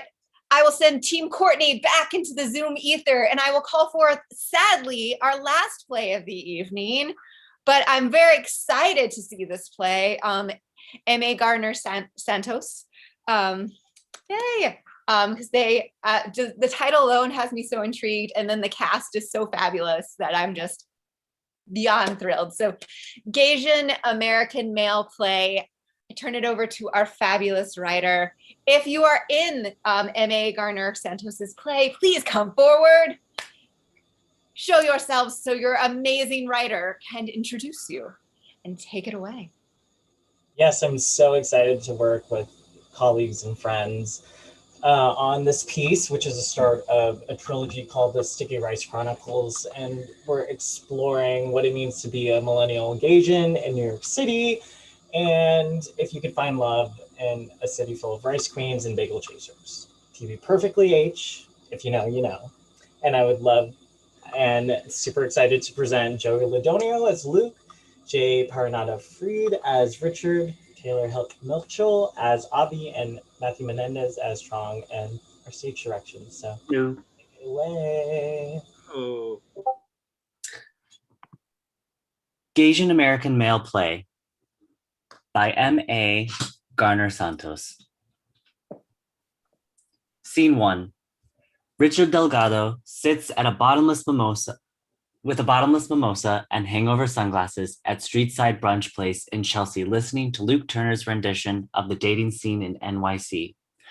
Richard is in a faux animal fur jacket, even though it's low 60s and sunny, because he gets cold and there's a wind tunnel effect on 10th Avenue. Luke is about to go to volleyball in Central Park after, so he's in short shorts, tank, and a gay ass tank, Mizuno, and long tube socks, the same that he wears at prospective and actual orgies. Bicycles whiz past on the deathly close bike lane beside them as they recap. The background projects a screen share of their photos as texts pop up, Grindr notifications appear, or when they take photos. It was like so weird. Like, why would this guy whom I barely met, is it whom or who? Does it matter? Who, whatever. I barely met, and call up his friend and then tell him I was mad at him for going to a separate room at a house party. Uh-huh. Sips mimosa with maximum efficiency and minimum effort. Yes, they were doing coke, but at least it wasn't meth. Right. Bites a piece of bacon. It's not like I'm in love with the guy or anything. Uh-huh. Yeah, you're not falling in love for a random guy that you just met. That's not like you. Mm-hmm. I appreciate the sarcasm and the support, Boo. Thank you. I do what I can. Is this maple bacon? Yes, put it in a Bloody Mary like this. Luke puts his slice of bacon in Bloody Mary and pulls out his phone and takes a photo of Richard with it in portrait mode. Anyway, so I was like, why are people so invested in people they have literally just met an hour ago? Yes. So tell me, why are people invested in people they've literally met only an hour ago? Can I at least approve the photo before you upload it onto your Instagram? No, absolutely not. Who's the brand marketer in this relationship? Anyway, does my story make sense? Luke multitasks and multi-asks while he posts on his stories. No. Weren't you listening? Well, you lost me at the failed attempt at playing the drinking game 21, aka Hello Governor. Apparently, the guys were only mediocrely attractive because they were in the lower division of the volleyball anyway. So everyone put their shirts back on. So boo! And the guy you went to the house party with was more drunk than you, and you were not mad at all that he left you alone for like 20 minutes to go do coke with his friends in another room, right? Luke finishes his post. It pops up on the stage screen. He clears his Grindr and Facebook Messenger notifications, and he looks up at Richard. So you do love me, but whatevs, I'm over it. We lifted home, and because honestly he was so moody, like Eeyore when he got drunk, I was like, it's a red flag, I guess. And the only red flags I want to see are Grindr notifications. Really? That's the only thing you want to see? Yes. That and first message dick pics from beefy Jewish muscle boys. I mean, sure, but why does it have to be Jewish again? Because I grew up a repressed Seventh-day Adventist, and we recognize them as the chosen people. Oh, wow, that's a lot to unpack there.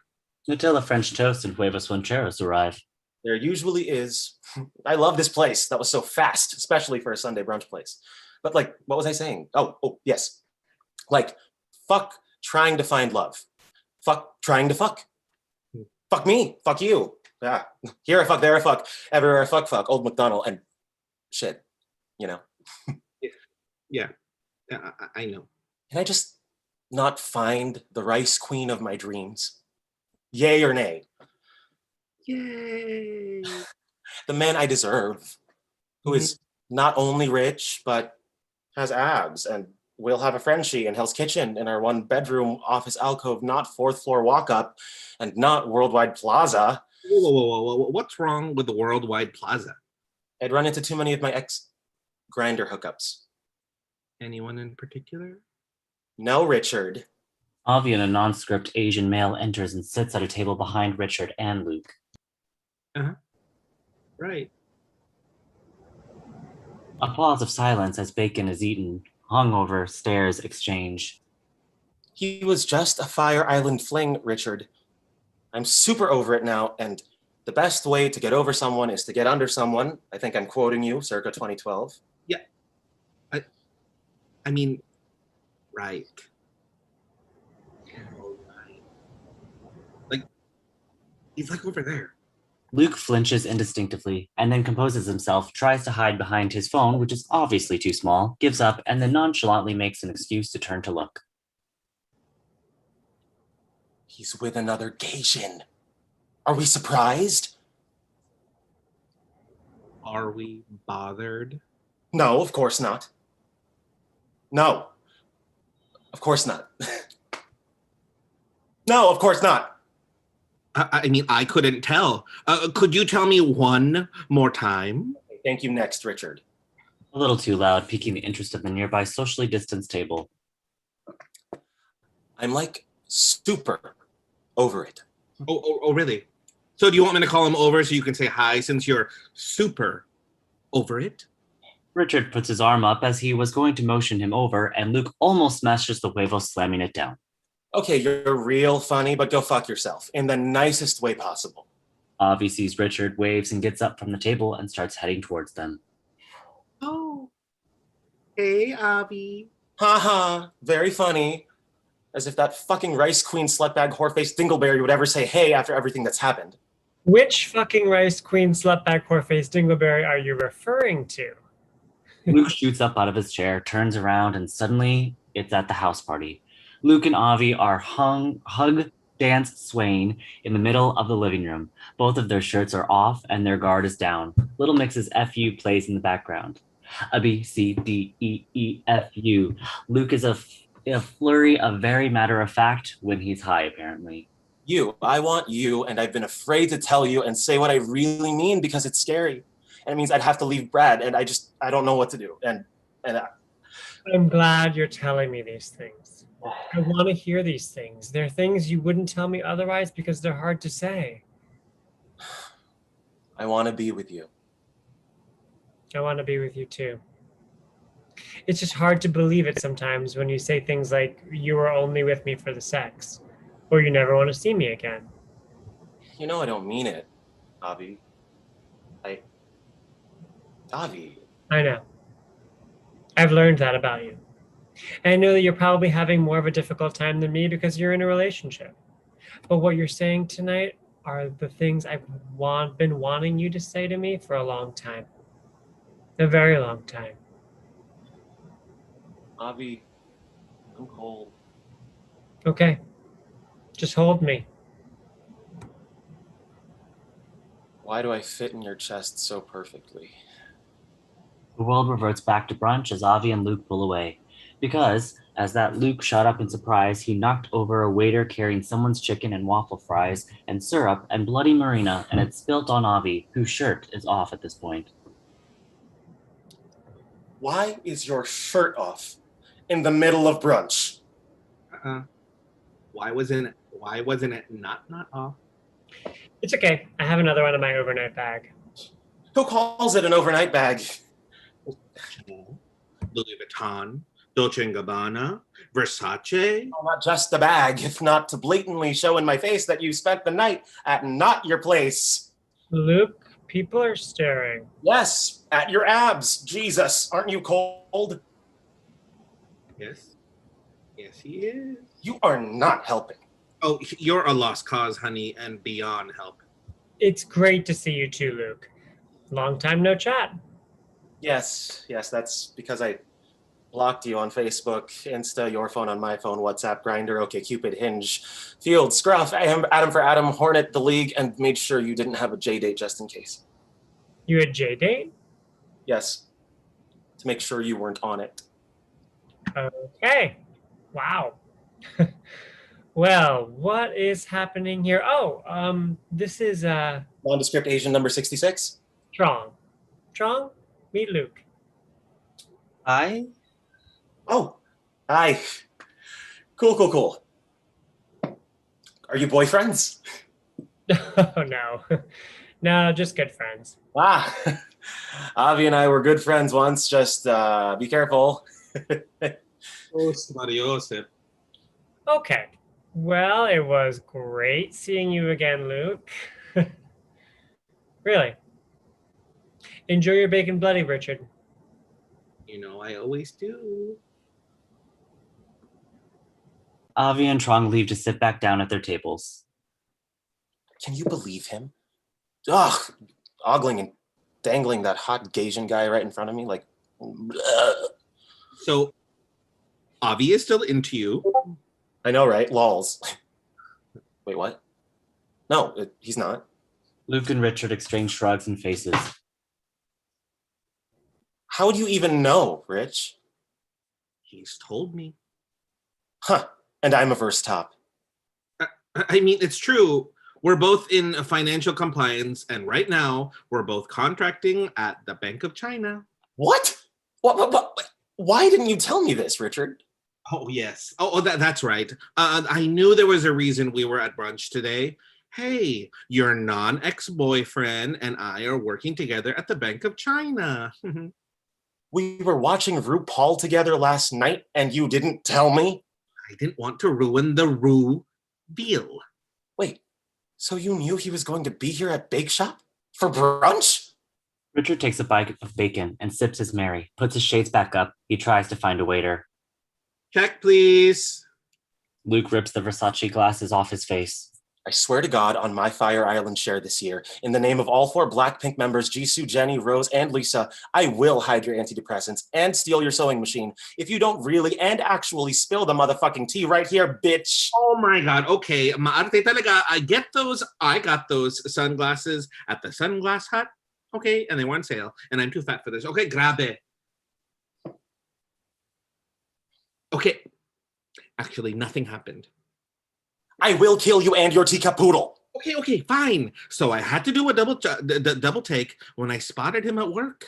The brunch scene swirls into an office setting with the sounds of telephones ringing and the employees having corporate conversations. Richard is sitting at his desk with his headset on when he sees Avi. Avi! Avi! Oh, hey, Richard, right? Luke's friend from Fire Island this summer. Oh my God, you remembered me? That's so sweet. You're too hot to have remembered me. I'm just good with names and faces. I didn't know you worked here. I just got this job a couple weeks ago, and they did not tell me it was going to be 65 hours a week for this project. Oh, yes. But they bribe you with cheap but effective Chinese lunches and free dinners. It's great to see you. I just wanted to say hi. Well, it's great to see you too. By the way, how is Luke? I haven't seen him in a while. Last time I saw him, he drunk dialed me on a Wednesday, ended up passing out at my place in Worldwide Plaza, waking up at 2 a.m. saying that he shouldn't have done that and took a lift home. But then he messaged me saying that he never wants anything to do with me, but could I also bring his Apple Watch that he left at my place to work? And since he works a block away, he picked it up before I went to work, and it was super awkward, and I haven't heard from him since. So if you happen to see him, let him know that I still care about him, and that one day I want him to have my Jewish babies and fuck him in the window in my new luxury building balcony with a view from the Hudson and The scene goes back to brunch with Avi back at his table and Luke and Richard at theirs. Okay, that sounds really, really unembellished whatsoever. You're really rooting for the both of us, aren't you? Well, somebody has to, kapatid. End of scene. Oh, fabulous work, actors. Oh, writer. So many things and the feelings and the laughing and what a great way to end the night. Oh, it's just so lovely. And again, I'm angry at all of these writers because their stuff is so good. I want to see the rest of it. Everyone should be like Courtney and tell me when your shows are being produced so I can come and see them. Yay! MA, would you like to say any final word? No, just thank you, and to thank Mike Lesser in the PGE and David Davila and the Voices of America Playwright Pipeline that gives writers of color a chance to lay the foundational groundwork for their playwriting career. Yay! Yes. Always love shout outs to David. He is amazing. I am going to use my Zoom powers not to send anyone away, but to call everyone back forth because that was our last play. Everyone come back and applaud yourselves. You are all amazing and beautiful humans who shared your talents this evening, and I am so grateful to have gotten to witness your talents this evening. And I give it back to not at the PGE on Venmo, though if you do want to Venmo us some money, we will gladly accept it to create more art, but the one and only Mike Lesser. Yay, Mike! Woo-hoo! Give it up for Aaron Mohan, everybody. Unmute yourselves, make a lot of noise, lots and lots of noise. Yeah. Oh, I heard the singing. I heard the singing. Work it, yay! Amazing night. We had a couple of terrorist attacks, some bombings, lots of angst, and then some more angst and comedy. It was amazing. You guys are amazing. Writers, keep writing. As we say at the end of every volume, volume 143 is officially closed. We're happy. Volume 144, which is the last volume of this quarter, meaning writers be on the lookout for the doodle for next quarter, it is on June 28th with the following writers. Benny D will be here. Bonita Ellery will be here. Delvin Chase Jr. will be back. Hernanda Fudge will be back from LA. Perrin Pomado and Rita Anderson, one of our Faces of America writers, will be here for the first time at Volume. So we're super excited about that. Speaking of Faces of America, as I reach behind me, We have two amazing books that are currently on sale right now on Amazon, Faces of America Volume 1 and Volume 2, with monologues that have been written. $2 from each of these books go to Black Lives Matter, so feel free to order them on Amazon. But the reason I'm mentioning it is because be on the lookout if you would like to write a monologue for Faces of America number 3, which we have recently got a grant from the Lower Manhattan Council of the Arts Cultural Council for Faces of America number 3. So be on the lookout to submit for monologues. We're looking for tons of monologues. More information coming soon.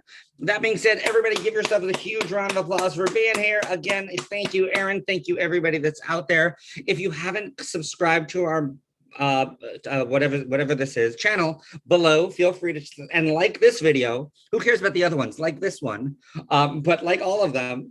And everybody say goodbye to everybody on YouTube.